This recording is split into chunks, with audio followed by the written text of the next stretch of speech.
سلام مصطفیٰ کی ہو جائے، میرے نبی کی عظمت کے گیت بھی گائے جائے،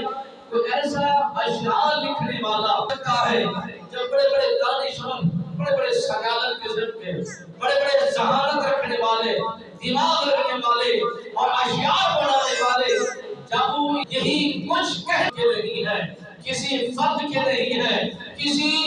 کلمہ پڑھنے والے کے نہیں ہے، بلکہ یہ تو جملے اس خالق کے ہیں، اس مالک کے ہیں، نہ اس کا مقابلہ کیا جا سکتا ہے، نہ اس کے سامنے اپنی طاقت کا اظہار کیا جاتا ہے۔ وہ تو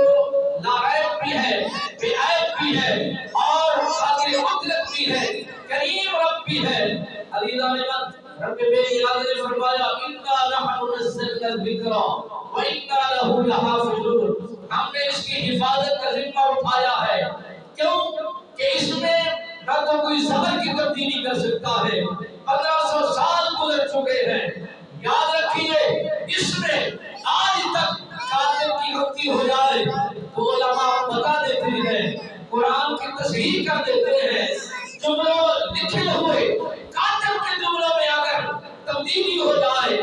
زبر کا فرق ہو جائے، پڑھنے والا بتا دیتا ہے اس میں زبر کا فرق ہے، اس میں زیر کا فرق ہے، اس میں پیش کا فرق ہے، اور اتنا قرآن ازبر ہو چکا ہے،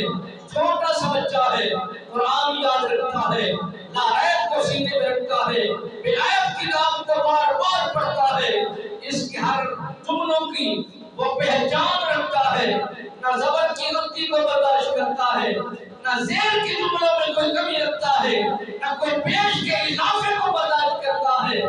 بلکہ جو حق ہے وہی حق کیا جاتا ہے، جو سچ ہے وہی سچ